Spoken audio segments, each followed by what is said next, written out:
احمدیت زندہ باد زندہ باد زندہ باد احمدیت زندہ باد احمدیت زندہ باد احمدیت زندہ باد احمدیت زندہ باد احمدیت زندہ باد احمدیت زندہ باد احمدیت زندہ باد احمدیت زندہ باد احمدیت زندہ باد احمدیت زندہ باد احمدیت زندہ باد احمدیت زندہ باد احمدیت زندہ باد احمدیت زندہ باد آج چراغ ہر گھر میں ہے آج خوشی ہر دل میں ہے نئی صدی میں ہم داخل ہیں شکر خدا کا ہر دل میں ہے احمدیت زندہ باد احمدیت زندہ باد پر ہم اسلام کا ہر دم دنیا میں لہرائیں گے کاٹے چاہے لاکھ قدم بڑھاتے جائیں گے احمدیت زندہ باد احمدیت زندہ باد احمدیت زندہ باد احمدیت زندہ باد احمدیت زندہ باد احمدیت زندہ باد ایسی قوم بھی ہے دنیا میں جو کلمہ مٹواتی ہے کلمہ جو لب پر لائے گا جیل سے بھجواتی ہے احمدیت زندہ باد احمدیت زندہ باد احمدیت زندہ باد احمدیت زندہ باد احمدیت زندہ باد احمدیت زندہ باد حق کو اب پہچانو لوگوں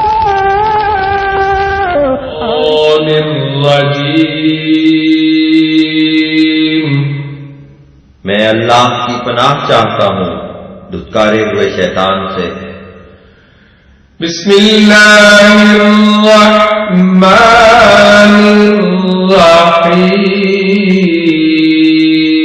الرحیم اللہ کے نام کے ساتھ جو بے انتہا رحم کرنے والا بن مانگے دینے والا اور بار بار رحم کرنے والا ہے الحمد للہ رب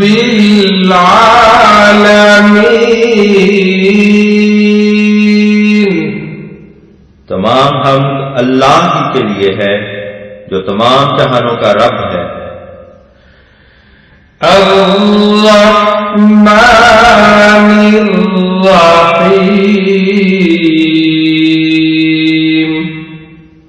بے انتہا رحم کرنے والا بن مانگے دینے والا اور بار بار رحم کرنے والا ہے مالک یوم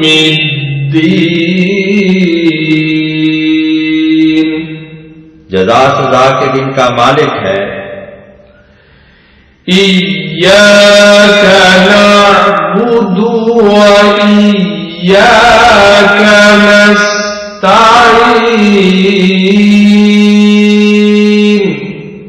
تیری ہی ہم عبادت کرتے ہیں اور تجھی سے ہم مدد چاہتے ہیں اہدنا الصراط